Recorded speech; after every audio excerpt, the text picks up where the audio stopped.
In this video, I'll give you some tips on how you can get through that job interview and not just get through but actually ace it and get the job. I know you might be very stressed about the interview. It's very natural to feel that way, but I want you to remember before you enter any interview that regardless of what happens in it, it's not the end of the world. I know you might have a lot riding on this, but it's important that you remind yourself that there are other opportunities out there, and this will stop you from being a nervous wreck, which will make a huge difference on how you present yourself. And remember, giving interviews is a skill just like any other. You get better at presenting yourself the more interviews you've given. So even if you get rejected the first few times, consider them as practice for your future interviews. So the first step is to clean up your social media. Believe it or not, most employers before they interview you take a glance at your social media. And think about it, even if you were recruiting someone, it would make sense. What better way to find out who someone is other than looking at their social media? So make sure you know what's on your profiles across all platforms. It's better if you remove anything political or polarizing or unprofessional, because that will reflect poorly on you. And in order to really understand what things to remove, you have to really put yourself in your future employer's mindset. Imagine that you're the recruiter and it is your job to hire someone. You open a potential candidate's social media account and you see that he likes to post racist jokes and isn't a very pleasant person in general. Now, out of the potential pool of all the candidates, why would you want to take on that liability? What if this guy in the future goes on to say something rude to a customer that could hurt your company? This is why recruiters will not touch you with a 10-foot pole if you have controversial stuff on your social media. Now, of course, not all recruiters are going to do that, and not all of them even care. But why would you want to take the risk? So I would just suggest remove the things that you can. Now, the second tip is to clean up your resume and make it professional. I was going through some resumes people had uploaded on their LinkedIn accounts the other day, and it boggled my mind how many people didn't even proofread their resumes. I will say this once and I hope everyone gets the message loud and clear. There should be no typing mistakes on your resume. Period. You have weeks and weeks to perfect a 2-page document, and if you're still not able to remove any typing errors, then I'm sorry, but you're probably not fit for the job. Apart from this, there shouldn't be any grammatical mistakes either. If English is not your first language, get a professional to look at your resume, but make sure that you have no errors in it. Don't make your resume too long. The maximum should be 2 to 3 pages. You can Google for resume templates online and I'm sure you'll find a lot of them. Just make sure that it looks neat and tidy. Also, only put relevant things on your resume. Don't try to fluff it up by adding things like class president or 4th grade. Recruiters will immediately know what you're trying to do. On the other hand, know how to sell yourself. If you write that you got the 1000th rank in a random test, then the recruiters may have no idea as to why that is impressive. But if you write that you got the 1000th rank and that you were the 99.9 percentile, that is much more impressive because it shows that you were better than 99.9% of people. You should also know the company before you apply for the job and tailor your resume according to that. If you have done 10 projects so far and you list out all of them on your resume, it's just going to overwhelm the person looking at your resume and it doesn't seem nearly as impressive as you might think it does. But if you know what kind of projects the company you're applying for is working on and you only show your own projects which are relevant to that company, you're immediately going to stand out. Now, the third point is to do your research.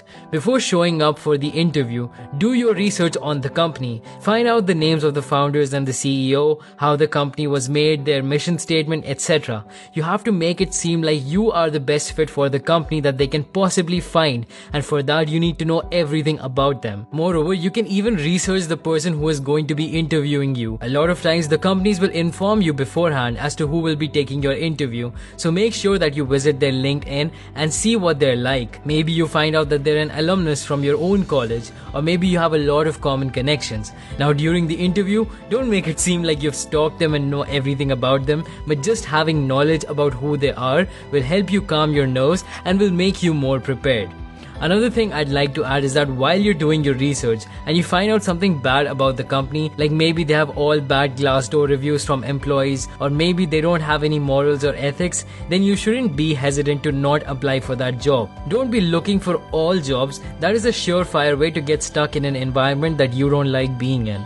Only look for the jobs that you're suited for and that you will actually enjoy. Fourth is to practice beforehand. Seriously, you have to practice. Get a few friends or just stand in front of the mirror. prepare and answer the questions that you think you will be asked. Go through everything that the interviewer can possibly ask you. It could be technical or just HR stuff. If you have bad grades in your last year of college, come up with a good explanation for it. If you took a year off after college, again practice your answer. Nothing will look as bad as the interviewer asking you, why do you want to work here? And you just blanking out and not giving them an answer. You also need to avoid any cliches in your answer. Recruiters talk to hundreds of potential employees in a year and they've heard most of the cliched answers. If they ask you what your weaknesses are and you reply with, oh, I don't have any weaknesses, I'm a perfectionist, then it's going to come across as a prepared and fake answer. Really try to dig into who you are and bring out the parts of you that can show the company that you're a good fit. If you know that the company is very charitable and does a lot of work for disabled children, then you can talk about that. Tell them about how you like that part about the company and how it relates to your own morals. Now the fifth point is a positive body language. Alright, body language is probably the biggest factor that can either help you get a job or stop you from getting a job instantly. The thing is, we humans perceive a lot of things about someone else through their body language, and we do this subconsciously. So if you go ahead and tell your interviewer that you're a positive and outgoing person, but you're not speaking properly and your body language is all hunched up and your arms are crossed, then you're not going to get selected for that job. Now I'm going to do a whole another video on body language alone in the future, so be sure to subscribe so that you don't miss that video. But for interviews, you only need to keep a few things in mind.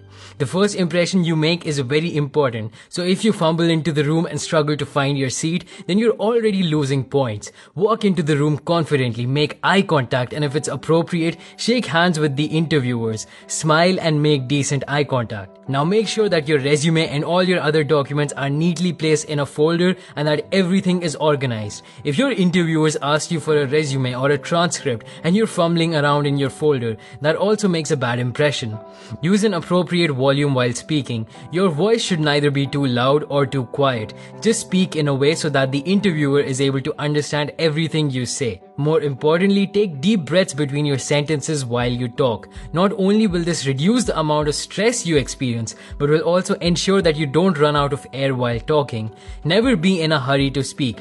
Always listen closely to what they're asking. And while you're listening, make sure you look attentive. Nod your head, make eye contact, and never ever interrupt your interviewer. That is the worst thing that you can do. As a side note, remember not to hurt your interviewer's ego. Even if they say something that is factually wrong, let it go or correct it in a way that is not obvious and that doesn't hurt their ego. If you try to show the interviewer that you're smarter than them or that you're overqualified, then that gives you a very bad look.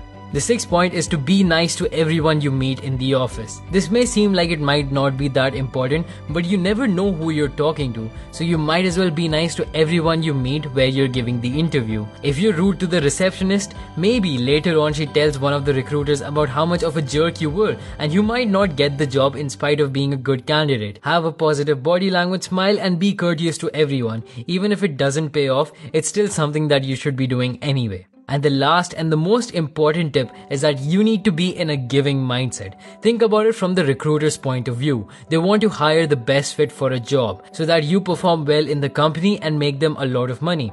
The highest cost to a business is employee turnover, so they want to hire for the long term. You have to show them that you're in it for the long term. If they ask you, where do you see yourself in 5 years, and you say something like, oh, I'm planning to start my own business in 2 years, then that's going to be a red flag for them because they know that you're not going to stick around. Try to think from the point of, I want to give the company as much value as possible. This is why you have to do your research. Find out what the culture is like. Figure out what kind of people you're going to be working with. Show them that you're a quick learner and that you can adapt and that you have a greater purpose and that your goals in life align perfectly with what the company is trying to do. Now I know that this can be hard to do if you're applying for a boring desk job or something where you don't want to stay for too long, which is why you have to apply to the right companies. Don't go to the companies that you wouldn't want to stick around in. Similarly, don't go for jobs that can suck the soul out of you. But if for some reason you need the money and you absolutely have to, then remember to still show them that you're in it for the long term and you're committed to giving the company as much value as possible. That is going to go a long way in helping you secure the job. I hope you learned something new in this video, and if you did, then please click the like button. Make sure to click subscribe if you haven't already, and thanks for watching.